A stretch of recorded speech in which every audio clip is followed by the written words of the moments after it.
거절에 대한 두려움을 극복해 유명 인사가 된 사람이 있다. 베이징에서 나고 자란 그는 미국에서 남부럽지 않은 회사에 다닐 정도로 잘 나갔지만 오랫동안 꿈꾸었던 사업을 시작하기 위해 회사를 나오게 된다.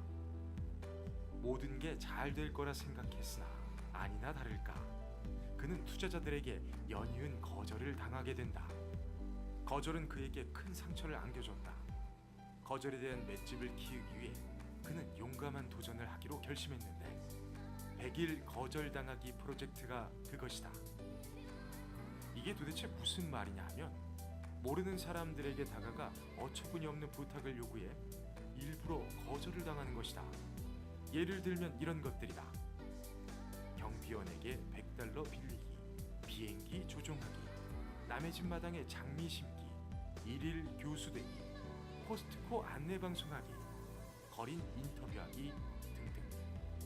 100일간의 경험들과 그로부터 배운 그만의 통찰을 담아 책을 냈는데 출간 즉시 아마존에서 베스트셀러가 됐다. 그가 실제로 겪은 에피소드를 읽다 보면 생생하게 그림이 그려질 정도로 실감난다. 하지만 에피소드보다 더 관심이 갔던 건 거절을 바라보는 그의 시선이었다. 그는 거절을 당하는 건 어쩔 수 없는 일이지만 거절은 자신이 어떤 방향을 선택하느냐에 따라 긍정적일 수도 부정적일 수도 있다고 말한다. 지하장은 어린 시절에 친구들로부터 크게 거절당한 적이 있었는데 그때의 경험은 그에게 충분히 부정적인 영향을 줬을 수도 있었다. 하지만 그는 굴욕을 느끼기보다는 모든 걸 포용했다. 아무도 자신을 옹호해주지 않는다 할지라도 크게 상처받지 않은 것이다. 그는 자신을 특별한 사람이라고 생각했다. 다른 이들과 같아지고 싶지도 않았고 자신만의 길을 찾고 싶어 했다. 오히려 그때의 거절을 고맙게 생각했다. 거절을 당해본 사람들은 알 것이다. 그 고통이 얼마나 쓰라린지, 그 충격이 얼마나 큰지. 그럼에도 불구하고 그 거절이 동기부여가 된다거나 자신을 더욱 강하게 만든다고 생각하는 순간 우리는 성장할 수 있게 된다. 거절은 닭고기와 같다. 당신이 어떻게 요리하느냐에 따라 맛있을 수도 역겨울 수도 있다. 거절의 두려움에서 자유로워져라. 그러면 무엇이든 할 수 있다. 지하장.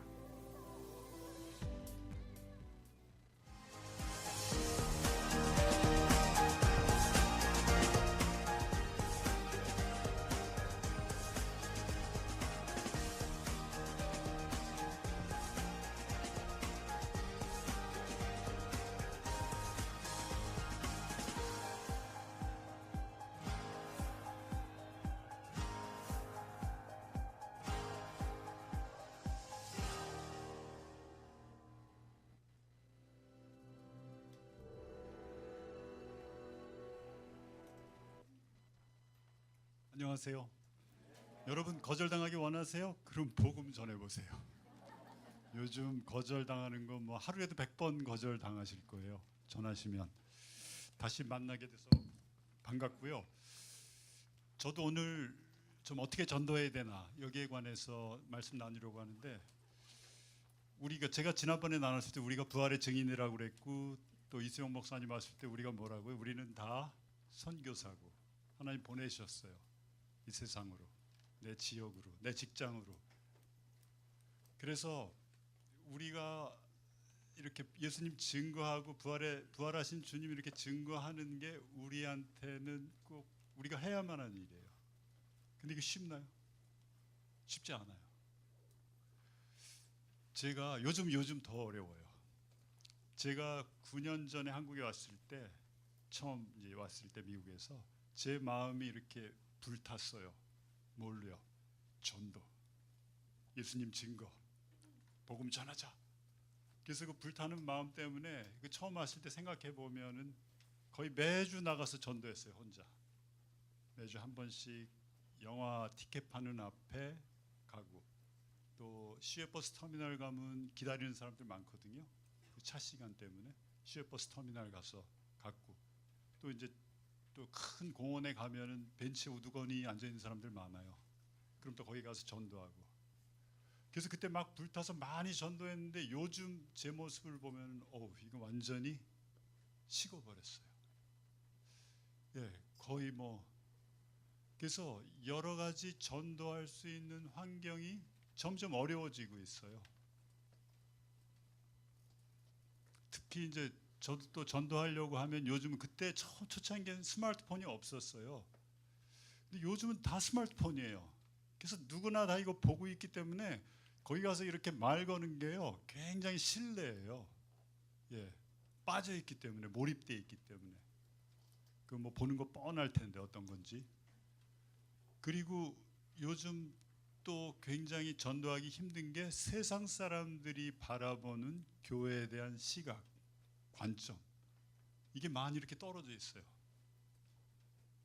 우리 교회로서, 특별히 한국교회로서 이 세상에 존재하면서 빛과 소금의 역할을 잘 감당하지 못하고 있기 때문에 세상 사람들이 거부해요. 많이 거절해요. 저렇게 교회가 많이 욕을 먹어요.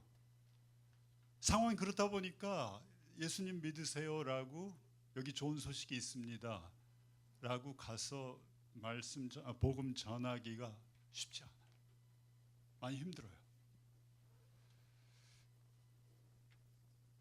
그래서 참 안타까운 거는 교회가 이 세상에 존재하는 이유가 부활하신 예수님 증거하는 거예요. 복음 전하는 거예요. 그 목적이 아니면 우리 여기 존재할 필요 없어요.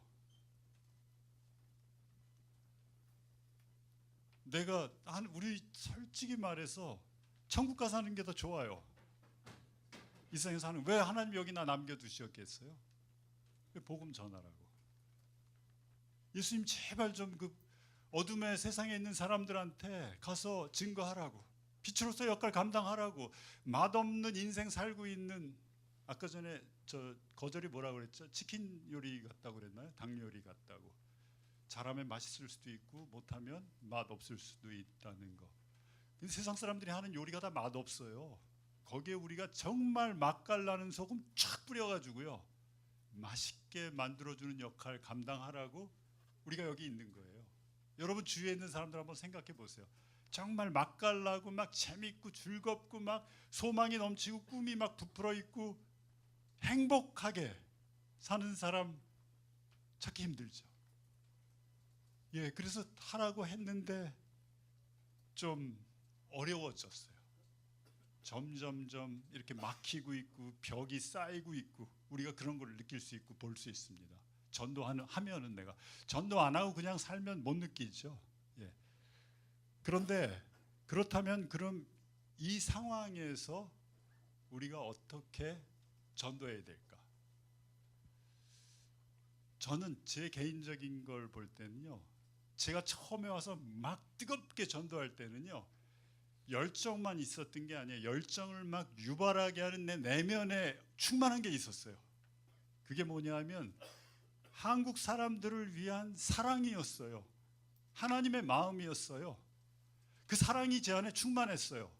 그래서 다가가는 게 저 사람이 나를 거절하고 또 이상하게 쳐다보고 또 출애굽 이렇게 전단지 논아주는 걸 뭐 이렇게 굉장히 아주 신경질적으로 거절해도 저는 괜찮았어요. 왜냐하면 사랑이 있었기 때문에.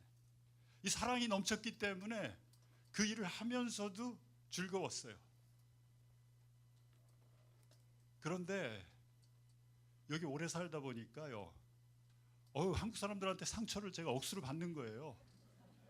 뭐 운전하다가도 상처받고, 또 뭐 사람 만났는데 이건 뭐 도저히 상식적인 것도 아닌 걸 막 요구하면서 또 상처 주고, 말도 안 되는 걸 막 보고 겪고 이렇게 역임을 당하고 막 그런 대우를 받고 막 이러니까 제 안에 상처가 막 자라나면서 사랑이 식어버리는 거예요. 자꾸 사랑이 식으니까 뭐가 안 돼요. 이제 전도가 안 되는 거예요.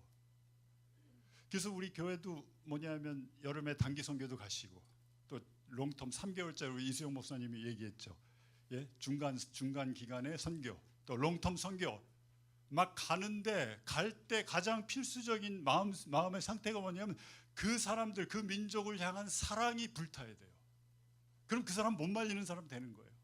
너무너무 사랑하니까 사람을. 사랑은 어때요? 성경에서 두려움을 내어 쫓잖아요. 괜찮아요. 뭐 어떤 추릿을 당해도 어떤 거절을 당해도 사랑이 있으니까 다가갈 수 있는 거예요. 그래서 여기서 우리가 요한복음 오늘 4장을 살펴볼 텐데 우리가 너무 잘 아는 얘기예요. 예수님께서 사마리아에 가셔서 그 사마리아 여인 만나는 얘기. 근데 그 예수님이 그 여인을 어떻게 대했나를 보면 저는 두 단어로 생각할 수 있어요. 사랑과 존중이에요. Love and respect. 존중해 주는 거예요. 도저히 존중받을 만한 가치가 전혀 없는데 사회적으로 완전히 거절당하고 손가락질 당하고 지탄의 대상이고 사람들이 옆에 가기도 꺼리고 이 여자는 그 정오 뜨거운 낮에 아무도 없을 때 와서 다른 사람들 눈을 피해서 우물가에 와서 물을 뜨려고 할 정도로 왕따였는데 요즘으로 얘기하면 그 여자를 예수님이 존중해 주세요. 또 사랑해 주세요. 그 존중과 사랑을 받은 이 여자가 어떻게 되겠어요? 마음의 문이요 확 열렸어요. 확 열렸어요. 그래서 예수님한테 여러 질문해요. 그게 뭐냐면 자기 마음 깊이 갖고 있는 영적인 이 갈급함, 목마름, 예배에 대해서 질문해요. 또 그리스도가 오시면 나한테 모든 거 다 우리한테 얘기해 주신다고 했는데 라는 얘기까지 들어요. 이분이 나를 사랑해 주고 나를 존중해 주는 것을 이 여자가 몸으로 느끼고 체험했기 때문에 주님 앞에서 자기의 깊은 곳에 있는 속마음까지도 다 얘기할 수 있었던 거예요.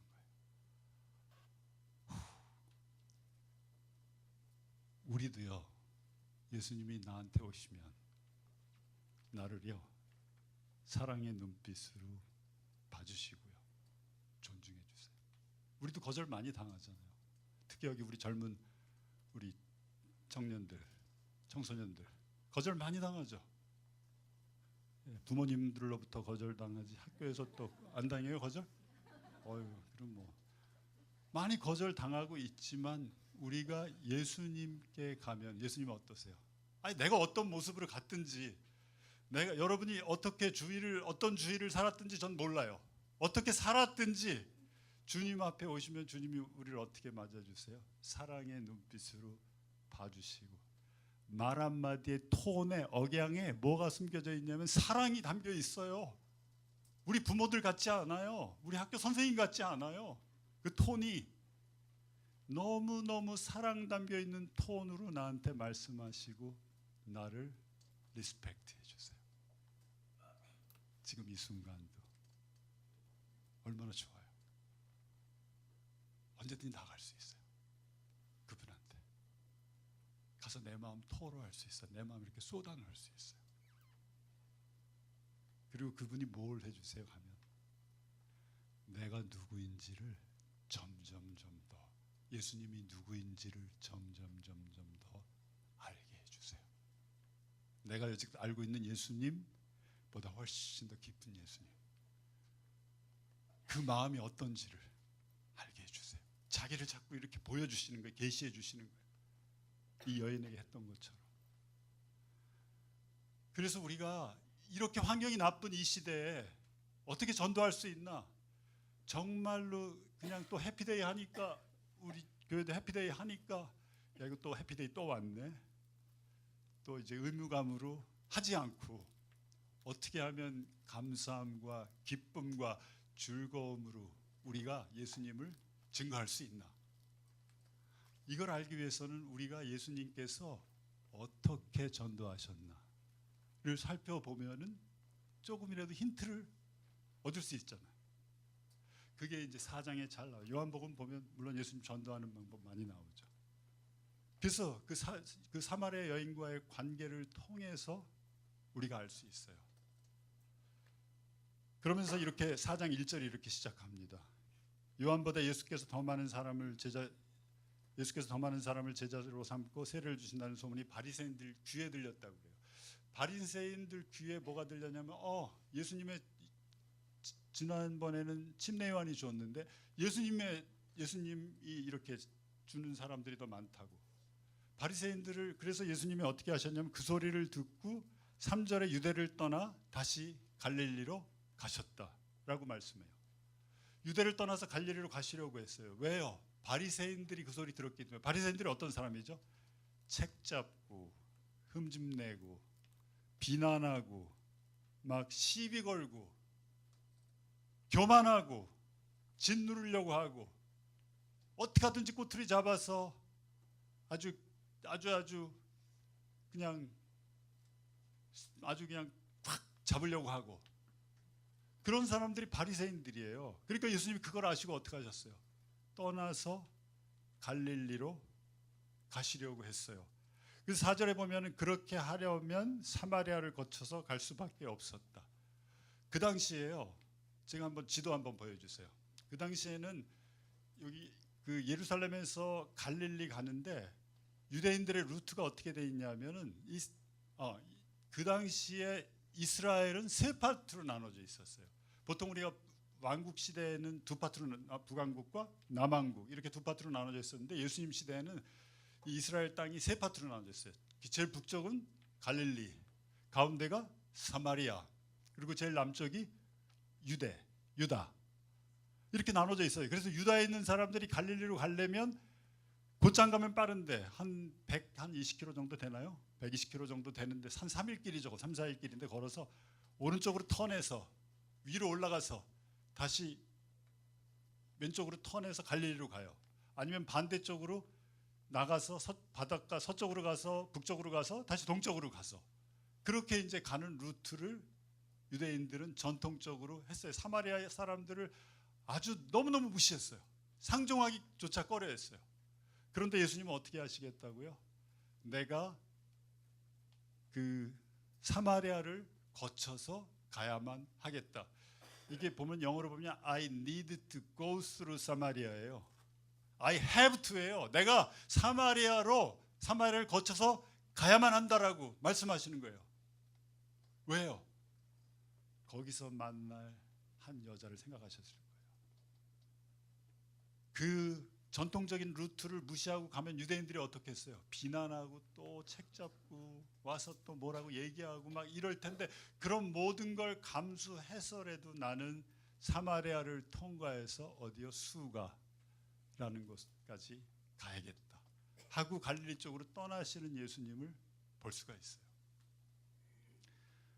수가라는 문자적 의미는 취한 그 뜻이에요. drunken, 뭐에 취해 있는 거예요. 우리 사회도 보면 많이 취해 있죠. 여러 가지 취해 있어요. 뭐 술에도 취해 있고요. 또 뭐 여러 가지 도덕적인 것도 그렇고 또 우리 또 드라마에 취해 있고 운동에 취해 있는 사람 많아요. 또 운동 보는 것에 또 취해 있어요. 자기가 하는 것뿐만이 아니라 보는 것. 요즘 야구 시즌이죠. 야구 좋아하세요? 저는 어떤 형제 만났는데 한국 형제인데 미국 메이저리그를 완전히 꿰고 있어요. 거기 있는 팀, 선수, 지금 그 선수가 얼만큼 잘하고 있는지 완전히 취했어요. 메이저리그에. 그래서 제가 그 메이저리그를 담은 책이 있거든요. 책자. 그래서 그 책자를 서점에 갔는데 이렇게 한 70% 세일하더라고요. 그래서 미국에 갔을 때 그 책자를 사가지고 그 형제한테 한국에 와서 선물했어요. 그랬더니 막 입이 이렇게 돼가지고요. 자기 인정해 준다고, 알아준다고. 취해 있어요. 드라마에도 취해 있고 여러 가지. 컴퓨터에 취해 있고 인터넷에 취해 있고 모바일에 취해 있고 많이 취해 있어요. 이 동네도 사람들이 취해 있었어요. 이 여자도 아마 어디엔가 취해 있을 거예요. 근데요, 목마름이 있는 사람들은 어디엔가 취해야 돼요. 그 목마름을 이렇게 해소하기 위해서 두 가지 방법이 있어요. 우리 아까 전에도 나왔지만 긍정적인 방법으로 해소할 수도 있고 부정적인 방법으로도 해소할 수가 있어요. 그걸 코핑이라고 그러죠. 코핑한다고. 어떤 상황이 주어지면은 거기에 어떻게 대처하느냐. 내가 거절당했을 때 내가 어떻게 대처하느냐. 취하는 건 뭐냐면 그 코핑을 잘못하는 거예요. 건강하게 취하지 않으면 잘못된 것에 계속 취하면 나중에 어떻게 돼요? 이게 중독이 되죠. 인생을 망치게 돼요. 많은 사람들이 취해서 이 수가도 취했다라는 뜻이에요. 그래서 예수님께서 수가로 가시다가 수가 마을에서 그 우물이 하나 있었는데 야곱의 우물이 있었고 너무나 피곤하시니까 걸어가시니까 어떻게 했어요? 너무 피곤하셨어요, 육체적으로. 그래서 우물가에 털썩 주저앉으세요. 주저앉으셔서 거기 계시는데 그때가 정오쯤 됐고 그 한 사마리아 여자가 물을 기르러 나왔어요. 예수께서 그 여자에게 마실 물을 달라고 했어요. 그랬더니 이 여자 하는 말이, 사마리아 여자가 예수께 말하였다. 9절에 보면 선생님은 유대 사람인데 어떻게 사마리아 여자 나에게 물을 달라고 하십니까? 도저히 유대인들이 상종하지도 않는데, 근데 그것도 사마리아인 중에서 뭐예요? 이 여자는 여자예요 또. 오. 근데 어떻게 나 같은 여자한테 물을 달라고 합니까? 여러분, 사마리아인은요 BC 722년에 어떤 일이 있었냐면은 그 북왕국과 남왕국으로 되어 있을 때 북왕국이 극도로 타락했어요. 남왕국보다 우상 숭배 더하고 하여튼 더 심하게 막 프랙티스하고 나쁜 것들. 그래서 하나님께서 북왕국을 먼저 멸망시키세요. 멸망시키실 때 누구를 일으키셨냐면 아수르라는 왕국을 일으키세요. 요즘 말하면 시리아. 그 아수르 제국이 북왕국을 침공해서 그 북왕국을 멸망시키고 사람들을 북쪽으로 끌고 가요. 아수르 사람들은 굉장히 아주 악랄해요. 그래서 어떻게 끌고 갔냐면 여기에다가 여기 입에다가 갈고리를 껴가지고, 그리고 사람들을 줄로 다 묶어가지고 완전히 개처럼 짐승보다 못하게 그렇게 끌고 갔어요.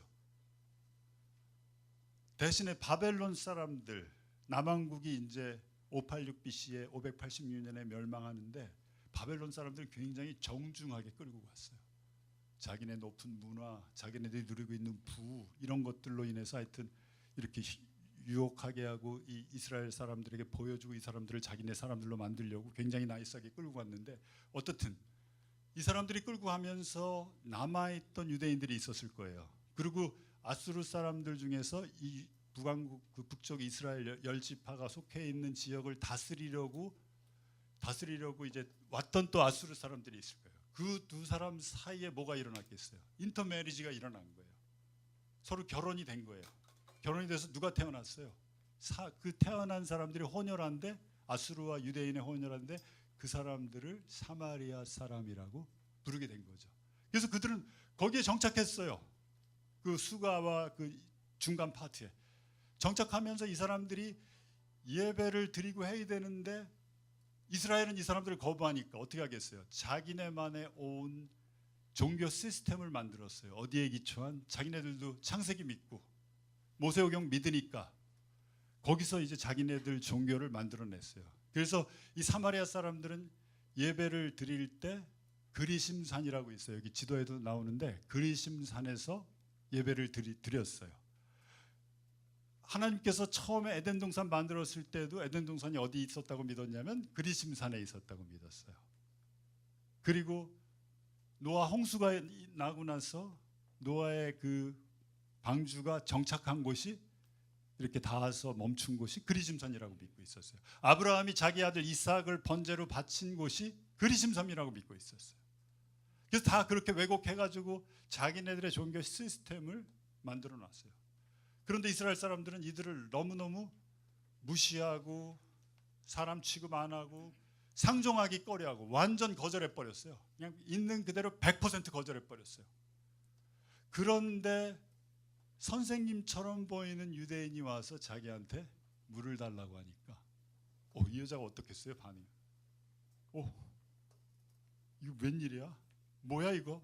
어떻게 나 같은 여자한테 와서 물을 달라고 하십니까? 유대 사람은 사마리아 사람과 상종하지 않기 때문이다. 예수께서 그 여자에게 대답하셨어요. 내가 하나님의 선물을 알고 또 너에게 물을 달라는 사람이 누구인지를 알았더라면 도리어 내가 그에게 생수를 청하였을 것이고 그는 너에게 생수를 주었을 것이다 라고 말씀하고 있어요. 도저히 이렇게 만남이 이루어지지 않는 그런 관계에서 예수님이 이 여자한테 도움을 요청하는 것을 볼 수가 있어요. 물을 달라는. 바로 그 만남을 위해서 예수님이 이 사마리아로 통과하시겠다라고 의지적으로 결단하시고 가신 거잖아요. 그래서 그 만남을 우리가 그 거룩한 만남이라고 하죠. 여러분 들어보셨죠? 디바인 어포인먼트예요. 한 사람. 그 한 사람 때문에 예수님이 찾아가신 거예요. 예수님의 마음이 어떻겠어요? 그 여자 만났을 때, 물을 좀 달라고 할 때 아주 사랑으로 가득 차 있었을 거예요. 예. 우리 같으면 어떻게? 저 같으면 아마 피했을 것 같아요. 예. 얘기하기도 싫고 물 뭐 마시고 싶으면 조금 기다렸다가 내가 스스로 떠먹든지. 그 여자한테 그렇게 먼저 말씀하시는 그 주님의 마음, 완전히 사랑으로 가득 차 있죠. 마을에서 왕따 당하고 도덕적으로 완전히 망가졌고 또 사람 낯 피하고 외롭고 그런 여자에게 물을 달라고 청하시는 예수님. 그래서 그 여자는 지금 깜짝 놀래가지고 주님한테 반응하는 거예요. 어떻게 유대 사람이 나한테 물을 달라고 청할 수가 있겠습니까? 거기에 대한 예수님의 반응이 뭐예요? 내가 하나님 선물 알고 물을 달라는 사람이 누구인지 알았더라면 내가 오히려 나에게 물을 청하였을 것이다. 그렇게 말씀하면서 여자가 11절에 말씀합니다. 선생님에게는 두레박도 없고 이 물은 깊은데 선생님은 어디서 생수를 구하신다는 말씀입니까? 라고 얘기해요. 여기서 보면은 이 여자는 아직까지 물질적인 얘기하고 있어요. 예수님은 지금 무슨 얘기하는 거예요? 영적이고 영원한 얘기하고 있어요, 여자한테. 근데 여자는 어떻게 했어요? 감을 못 잡았어요. 이 얘기가 어떤 얘기인지. 그냥 아직까지도 물질적이에요. 세상적이에요. 이 두레박도 없고 우물은 깊은데 어디서 물 구할 수 있습니까? 선생님이 우리 조상 야곱보다도 위대한 분이시란 말입니까? 그는 우리에게 우물을 주었고 그와 그 자녀들의 가축까지 다 이 우물을 마셨습니다. 라고 얘기해요. 물질적이에요. 그러면서 예수님이 다시 영적인 얘기로 돌리고 하면서 우리가 다이얼로그 하는 걸 볼 수가 있어요. 그런데 그 물질적이라는 것은 우리를 결코 만족시켜 줄 수 없어요. 이 물질적인 거, 세상적인 걸 내가 구하잖아요. 내가 거기서 만족을 얻으려고 하잖아요. 그러면 그 물질적인 건 나를 어떻게 대우하냐면, 야, 너 조금만 더. 요거 가지면 만족할 거야. 만족 요거였어. 요거 가지면 만족할 거야. 라고 물질적인 건 우리를 계속해서 더 목마르게 하고 갈증 나게 하고 속이고 우리를 자꾸 이렇게 조종하고, 그게 물질적인 거예요. 여러분들 집을 이제 우리가 잘 또 준비해서 좀 지금 사는 집보다 큰 집으로 이사 가면 어떻게 돼요? 큰 집에 착 이사 갔어요.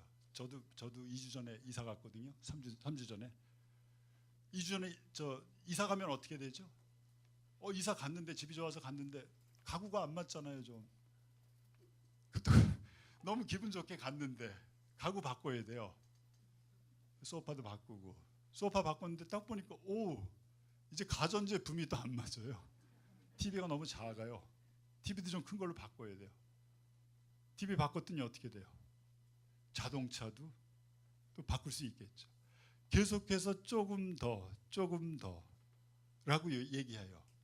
계속해서 우리를 목마르게 하고 우리에게 다가와서 항상 부족하다라고 얘기하고, 물질적인 게. 그러면서 계속해서 목이 마르니까 이 여자도 그렇게 말씀하세요. 14절에 보면 예수님께서 이렇게 말씀하십니다. 내가 주는 물을 마시는 사람은 영원히 목마르지 아니할 것이다. 내가 주는 물은 그 사람 속에서 영생하게 이르는 샘물이 될 것이라. 그 여자가 말하였다. 선생님, 그 물을 나에게 주셔서 내가 목마르지도 않고 또 물을 기르러 여기 나오지 않게 하옵소서. 아직도 물질적이에요. 나 그 물 나한테 주세요. 그럼 내가 목마르지 않겠나이다. 나 아직도 목마른데 어떻게 내가 그 물을 주면 내가 아마도 목마르지 않겠는데 그 물 좀 주세요. 그래서 우리도 내가 목마른 데가 있어요. 내가 세상적으로 살아갔을 때, 예수님 몰랐을 때도 굉장히 목이 말랐죠. 내가 지금 나의 목마름을 한번 이런 거 생각. 나의 목마름을 축이기 위해서 내가 지금 가는 곳은 어딘지. 여자가 야곱의 우물에 달려갔듯이 정오에 내가 나의 목마름을 만족하기 위해서 달려가는 그 옛 우물은 무엇인지 한번 생각해 보세요. 나의 목마름을 축여줄. 그래서 이 여자는 계속해서 갈증이 났어요. 갈증이 나고 나에게 그런 물을 주십시오라고 예수님한테 나아가면서 말했을 때 예수님의 반응이 너무나 여기서 획기적이에요. 아주 굉장히 완전히 바꾸는 예수님의 반응이 나와요. 뭐라고 나오냐면 16절에 보면 예수께서 그 여자에게 말씀하셨다. 가서 내 남편 불러올래? 남편 좀 데려와 라고 말씀하시는 거예요. 여자가 대답했다. 나에게는 남편이 없습니다. 예수께서 여자에게 말씀하셨다. 남편이 없다고 한 말이 옳다. 너에게는 남편이 5 있었고 지금 같이 살고 있는 남자도 내 남편이니 라고 바로 말하였다. 여기서 예수님 남편 불러오라고 얘기해요. 그래서 예수님이 여기서 아주 단도직입적으로 다 꼬집어서 들어간 거예요. 내가 목마른데 너의 목마름을 축이려고 계속해서 너는 애쓰고 있는데 육체적인 것뿐만이 아니라 너의 속에 아주 영혼의 근본적인 갈증이 있는데 그 갈증을 해소하기 위해서 네가 빠져있고 좋아했던 게 남편이야. 남편 통해서 어떻게 목마름 좀 축여보려고 했는데 영혼의 갈증을 좀 만족시키려고 했는데 계속해서 만족하지 못하니까 어떻게 돼요? 갈아치우고 또 갈아치우고 또 갈아치우고 계속해서 갈아쳤어요. 근데 결혼하고 사니까 얼마나 힘들어요. 또 이혼해야 되고 결혼해야 되고. 그래서 지금 살고 있는 남편도 그럼 우리 결혼하지 말고 그냥 동거합시다. 이러고 좀 살고 있는 거예요. 이렇게 살고 있어요. 그래서 예수님이 여기서 여자에게 아주 굉장히 스트레이트포워드하게 들어가서 남편 불러오라고 얘기하는 거예요. 또 다른 각도에서 살펴보면요. 예수님은 이 여자를 love and respect로 대해 주셨어요. 사랑과 존중으로. 그래서 여자가 뭐라고 얘기해요? 처음엔 아니 유대인인 당신이. 근데 예수님의 톤과 예수님이 자기를 대해주는 목소리와 태도를 보고 뭐로 바뀌죠? 선생님으로 바뀌어요. 선생님. 조금 열렸어요. 그 예수님의 사랑을 조금 느꼈을 거예요. 이분이 나를 존중해 준다는 것을 여자가 조금 느꼈을 거예요. 선생님이라고 바뀌어요. 그렇게 해서 은혜를 베풀어 주시지만 예수님은 어때요?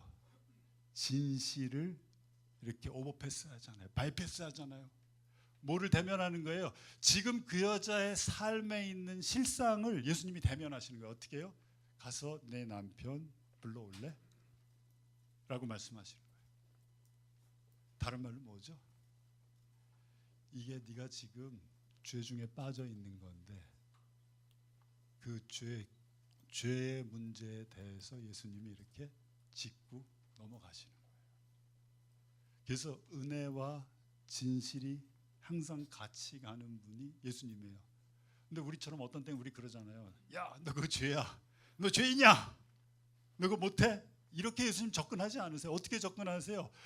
그게 죄를 짓고 있을지라도 어떻게 접근하세요? Love and respect로 접근하세요. 이 여자가 그게 죄라는 것을 본인이 스스로 알게끔 옆에서 도와주시는 거예요.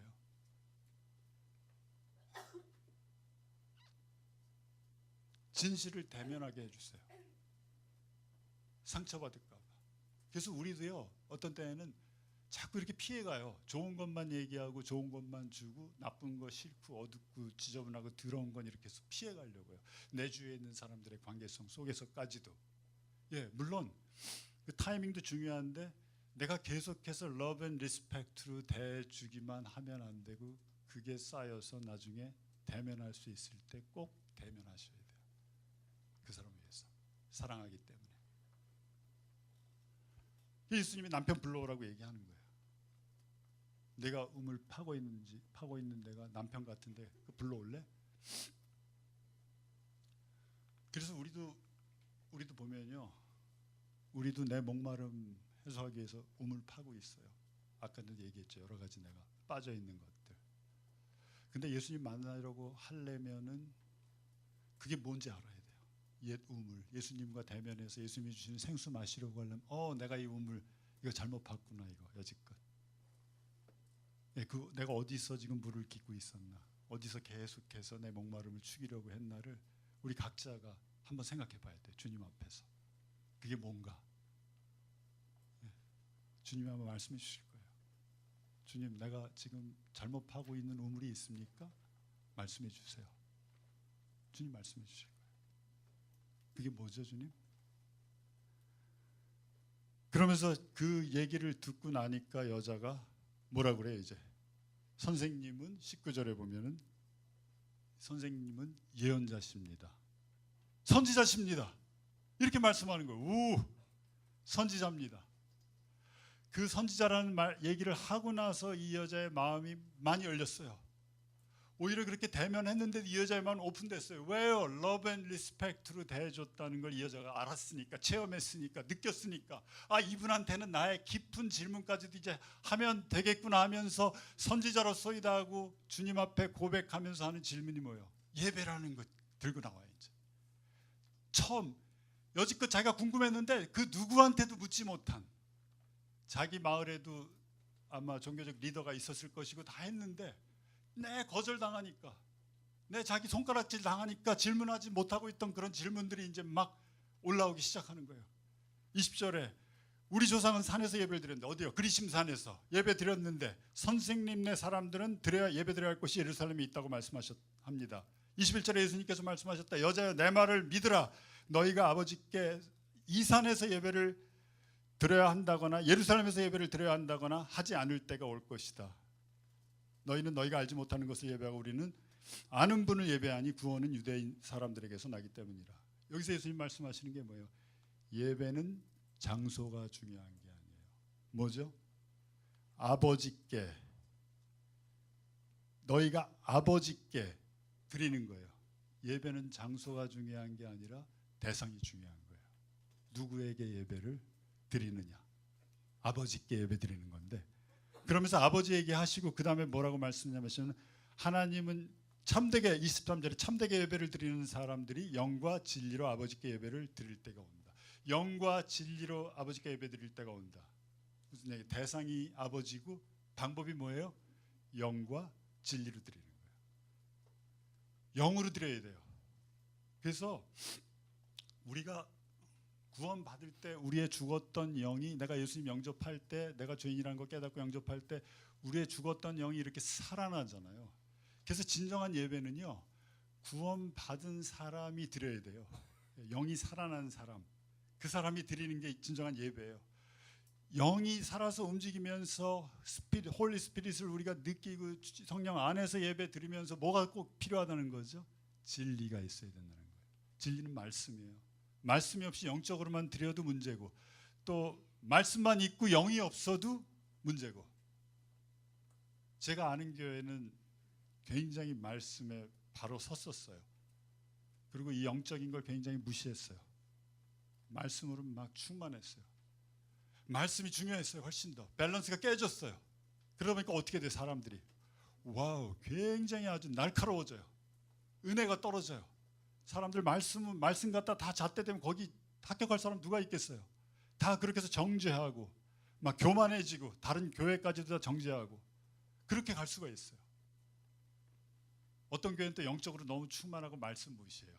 그럼 어떻게 해요? 거기 가면 너무 뜨거워요. 엄청 뜨거운데 이거 뭐 기초가 없어요. 그냥 그것만 추구해요. 질서도 없어요 막. 그래서 제가 LA 있을 때 하여튼 그렇게 뜨거웠던 교회 방문한 적이 있는데, 그게 바인야드 철치예요. 빈야드 무먼트라고 해서 한창 유행했었어요. 아주 아름다운 그 찬양들, 좋은 복음성가들 하고 그랬는데, 그 교회 가서 예배를 드린 적이 있는데 거기는 가면은 이 질서가 없어요. 계시가 임하면 그 청중들이 일어나서 얘기해요. 막 그러면서 막 굴러가는데 좀 정신이 없죠. 결국은 나중에 문 닫더라고요. 그 엄청나게 큰 교회가 몇천 명 들어가는 교회가.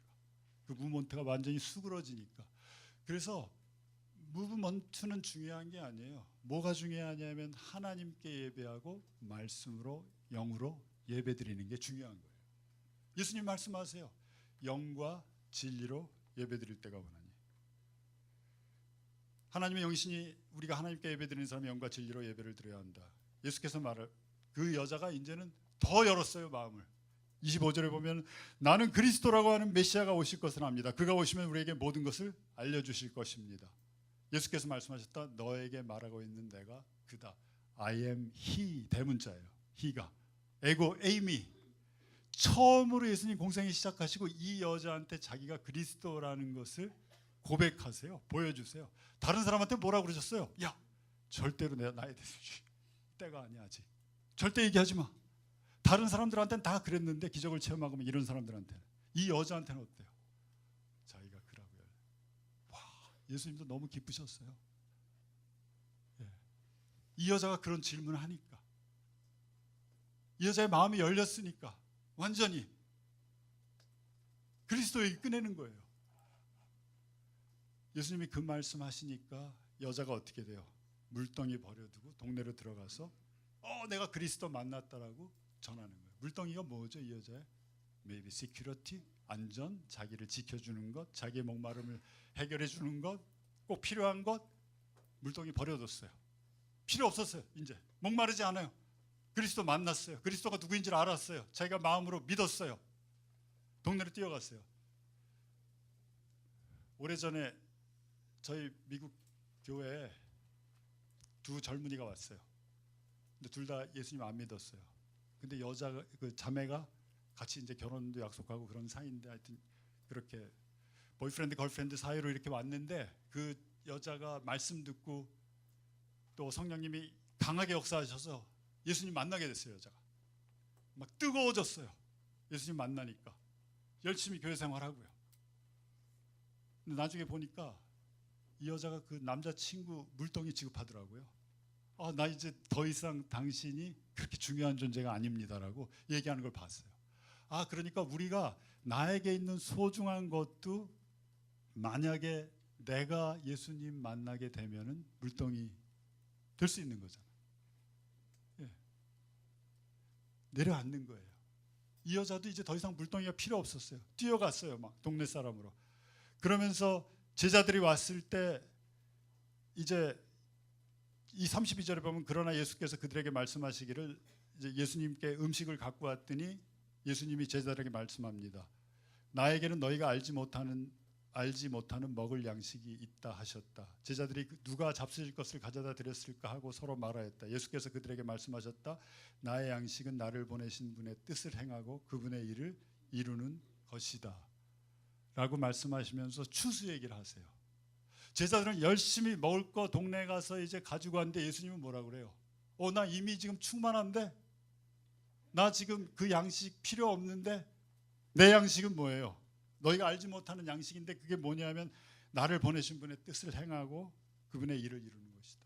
예수님이 어떻게 그분은 지금 그 뜻을 행하고 이루셨어요? 사마리아 여인에게 자기가 그리스도라는 것을 보여주시면서 사역하시고 전도했어요. 그게 뜻이에요. 하나님의 뜻이에요. 그걸 이루었어요. 그랬더니 어떻게 된 거예요? 예수님의 피곤이 없어졌어요. 예수님의 허기가 사라졌어요. 무슨 의미죠? 저도 그렇고 여러분도 그렇고 우리 피곤하면 어떻게 해요? 베이케이션. 어디 쉴 만한 좋은 곳 없을까? 베이케이션 찾아봐야겠다. 피곤하면 어떻게 돼? 배고프면 어떻게 돼요? 어디 맛있는 식당 없을까? 알아봐야겠다. 이러면서 쉬기 위해서 내 허기를 채우기 위해서 가죠. 그게 아니에요. 진정한 휴식과 진정한 회복은 어떤 때 이루어져요? 내가 나의 삶에서 그 한 사람에게 예수님이 그리스도라고 증거할 때, 복음 전할 때, 그 사람의 문이 확 열려서 예수님 영접할 때, 그때 나의 모든 피곤과 나의 스트레스와 내가 가지고 있는 여러 가지 문제들, 이런 모든 것이 다 리스토어 되고 회복되는 것을 우리가 느낄 수가 있는 거예요. 너무 중요한 거예요. 그래서 이게 예수님이 그러셨잖아요. 야, 제자들 먹을 거 갖고 와. 너너너. 야, 나 지금 시장하지 않아. 나 지금 충만해. 나 지금 배불러. 왜 배부른지 알아? 내 양식은 아버지의 뜻을 행하는 거기 때문이야. 그래서 우리가 한번 여러분 지치고 힘들어요. 삶이. 저도 힘들어요. 여러 가지 힘들고 어렵고 그래도 한번 이 주님의 뜻을 한번 행해 보세요. 주님이 나한테 지금 하시기 원하는 게 뭔가? 주님, 저한테 그 디바인 어포인먼트, 거룩한 만남을 저한테 좀 허락해 주세요. 그 사람 만나게 해주세요. 그 사람을 가서 사랑과 존중으로 대하게 해주세요. 그리고 마음의 문이 열렸을 때 예수가 그리스도라는 거 증거하게 해주세요. 라고 하면서 나아갈 때 놀라운 생명력이 약동하는, 내가 주체할 수 없고 감당할 수 없는 생명력이 나를 이렇게 사로잡고 이끄는 것을 우리가 경험할 수 있는 겁니다. 이게 너무 중요한 얘기 같아요. 예수님이 여기서 말씀하시는 게. 그랬더니 막 사마리아 사람들이 다 몰려왔어요. 다 몰려오면서 여자가 변한 모습을 보고 이 여자가 이거 왜 이러지 지금?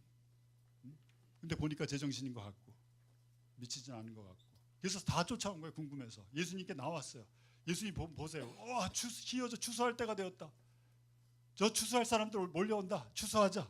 이러면서 그 동네에 유하시면서 이틀을 더 유하시면서 예수님이 그들과 함께 있었더니 마지막 42절에 이렇게 대답합니다. 그들이 그 여자에게 말하였다. 우리가 믿는 것은 이제 당신의 말 때문이 아니라, 아니요, 우리가 그 말씀을 직접 들었고 이분이 참으로 세상의 구주이심을 알았기 때문이다 라고 말씀하고 있어요.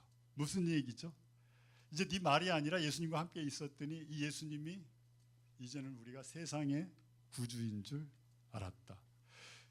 유대인에게만 올 메시아가 아니라, 유대인들을 해방시킬 그런 메시아가 아니라 이 세상 모든 사람들의 죄를 담당하시고 구원할 그 구세주인 걸 우리가 알았다 이제 라고, 그 사마리아 사람, 그 여자의 한 여자가 변함으로 말미암아 그 마을 사람들에게 예수님이 세상의 구주로서 드러나시는 거예요. 그래서 저는 우리가 복음 전도하기 힘들어요. 그리고 여기서 보면 예수님은 아주 급격하게 전도해요. 왜냐하면 예수님 능력이 있으니까 남편 불러와. 우리 그런 능력이 잘 없잖아요. 물론 하나님 말씀해 주시면 얘기할 수 있겠지만 그런 능력이 없으니까 우리는 뭐가 필요하죠? 시간이 더 필요해요. 대신에 한 가지 꼭 아셔야 될 게 뭐냐면 그 베이직은, 기본은 사랑과 존중이에요. 이 세상 사람들 많이 거절당해요. 여기 우리 아까 전에 이 형제님이 거절당하듯이 내 주위에는 모든 사람들이 거절감에 대한 두려움으로 가득 차 있어요. 그래서 자꾸 매니플레이트해요. 자기 좀 거절 안 당하려고 아주 애쓰고 힘들게 살고 있어요. 어떤 때 우리도 그렇고요. 뭐예요? 이제 존중해 주셔야 돼요. 사랑으로 받아주시고 하나님의 형상으로 지은 바 된 존재라는 것 때문에 내가 높여주고 남보다, 빌립보서 2장에 보면 남을 나보다 낮게 여기라고 말씀해요. 나보다 낮게 여기고, 그렇게 해서 지속적으로 사랑과 존중을 존중해 주면은 어떻게 돼? 이 사람 마음이 처음에 나한테 막 가시돋치는 이 사람 왜 이러지? 저는 제가요 한국에 와서 이렇게 사람들 내가 너무 좋아서, 내가 그 사람 너무 좋아가지고 정말 제가 하는 게 요리를 조금 잘하니까 집에 초대해서 뭐 사 먹이는 거 말고요, 가서 식당 가서 하는 거 말고 집에서 아주 맛있게 요리를 해가지고 이 사람 대접하고 싶은 마음이 막 이렇게 일어나서 우리 집에 다음 주에 좀 와주실래요? 제가 저녁 식사 대접하고 싶습니다. 그러면요 사람들이요 이상한 눈으로 쳐다봐요. 저를 그렇게 호응해 주는 게 또 거의 드물어요. 저 사람이 왜 나를 자기 집으로 부르지 지금? 뭐 하려고 지금? 뭐 팔 건가? 저 속에 감춰진 그 의도가 뭐지? 뭐 이러면서 더 이상한 눈으로 쳐다봐요. 그래서 우리가 괜찮아요. 그래도 참고 사랑해주고 존중해주고 사랑해주고 존중해주고 더 기도하고 또 기도하고 시간을 가지고 언제까지요? 그 사람의 딱딱한 마음이 녹을 때까지, 부드러워질 때까지. 언제까지요? 그 사람 마음의 문이 이 사람은 좀 나랑은 다른 사람이구나. 다르네. 삶을 봐도 다르네. 이러면서 마음의 문이 열릴 때까지 기다리셔야 돼요. 그 어렵지 않잖아요. 우리 사랑하고 존중해 주는 거. 제가 저 차 타고 갈 때 미국에서 처음 왔을 때는 그 습관이 돼 있어가지고 횡단보도에 사람 저기 건너가려고 하면 제가 딱 서요. 그것도 가까이 안 서고 한 5m 정도 뒤에 딱 서요. 그럼 이 사람이 안 가요. 난 가라고 섰는데 안 가요. 그럼 제가 가라고 막 이래요. 그럼 어떻게 하는지 아세요? 저한테 이러고 건너가요. 자기가 존중받았다는 거 알아서 그래요. 너무 감사한 거예요. 자기가 존중받았다는 게. 근데 요즘 저도 안 서요. 그냥 가버려요. 저도 또 뒤에 쓰면 또 빵빵거리고. 저 상처 많이 받아요. 그래서 여러분 미국 가면요, 미국 운전자들은요 횡단보도 들어오지도 않았는데 저 밖에서 건너가려고 하잖아요. 그럼 서요. 여기 벌써. 그래서 이 사람 건너갈 때까지 기다리고 있어요. 물론 뭐 뉴욕이나 그런 데는 안 그렇겠지만. 그래서 저는 그거 같아요. 여기서 예수님의 방법은 뭐냐면, 그러니까 우리가 이 방법으로 이 사랑으로 우리한테 이 사랑이 없어요. 제가 미안하지만요, 이 사랑이 없어요. 하나님의 사랑이에요. 무조건적인 사랑. 그럼 하나님한테 이 사랑 구해 달라고, 나한테 이 사랑 부어주세요. 그래서 로마서에 보면 그 말씀이 있죠. 하나님의 사랑이 성령으로 말미암아 우리에게 부음받게 해주십시오. 하나님의 사랑이 나한테 부음받게 해주세요. 기도하셔야 돼요. 이 사랑이 넘쳐나야 돼요. 내 사랑은 다 컨디션이 있잖아요. 조건이 있잖아요. 이 사랑으로 사랑하고, 조금씩 잘 못하니까 우리도 프랙티스하면서 이 사랑으로 사랑하고, 그 한 영혼이 그 사람이 얼마나 귀한 사람인지 존중해주고 리스펙트해주고 이러면서 나아갈 때 정말 아름다운 열매로 우리가 그 영혼을 하나님께 올려드립니다. 잠언 11장 30절에 이렇게 말씀하고 있어요. 우리가 한번 같이 읽어볼게요. 시작. 의인의 받는 열매는 생명이요 폭력을 쓰는 사람은 생명입니다. 의인의 열매는 다른 번역서는 이렇게 나와 있습니다. 의인의 열매는 생명나무요 지혜로운 자는 사람을 얻느니라 이렇게 나와 있어요. 여긴 좀 번역이 좀 이상한데, 지혜로운 자가 사람을 얻어요. 무슨 얘기죠? 지혜로운 사람은 사람을 예수님께로 구원한다는 얘기예요. 사람을 얻는다는 게. 그래서 다니엘서 12장 한번 볼게요. 이 구절 읽고 마치겠습니다. 시작. 지혜 있는 사람은 하늘의 밝은 빛처럼 빛날 것이요 많은 사람들은 옳은 길로 인도한 별처럼 영원히 빛날 것이다. 많은 사람들을 옳은 길로, 누구예요? 옳은 길은 단 하나예요. 예수님께로 인도한 사람은 어떻게 돼? 영원토록 별처럼 빛날 것이다. 여러분, 한 영혼이 중요해요.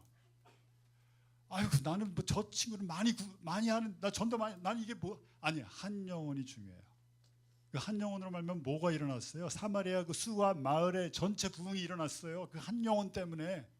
내가 한 영혼한테 포커스하고 그 영혼 사랑하고 그 영혼 존중하면서 나중에 그리스도 증거할 때 정말로 아름다운 역사를 경험하고, 내가 리프레시 되고, 내가 리스토어 되고, 내가 회복이 되고, 또 하늘에서는 저렇게 영혼이 별처럼 빛나는 그런 우리가 될 것을 제가 확신합니다. 그래서 저와 여러분 한번 해보세요. 이제 해피데이도 오는데요. 어렵게 의무감을 하지 마시고, 어렵게 하지 마시고 그냥 사랑하고 존중해 주세요. 하나님이 하세요. 그 다음에는 내가 할 일은 사랑, 존중, 그 다음 복음 증거하는 거. 같이 기도하시겠습니다.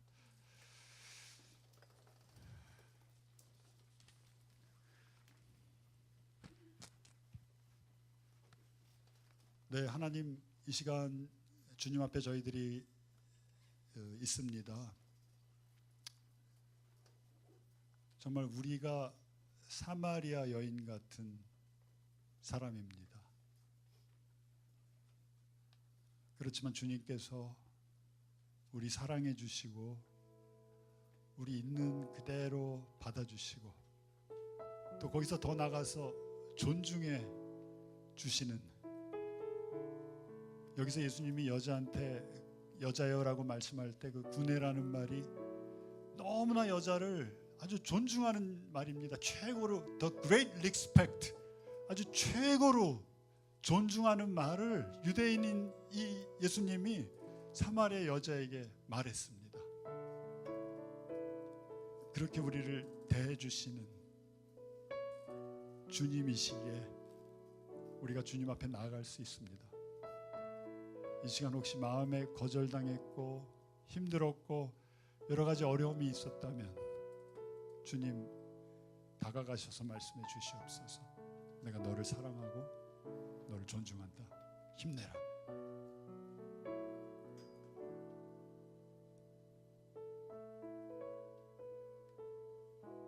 그리고 이제 우리를 이 여자가 물덩이 버리고 동네 사람들에게 달려갔던 것처럼 우리 미약하지만 우리를 사용해 주시옵소서. 많이 거절당하고 어려움을 겪고 있는 주위에 사람들이 많습니다.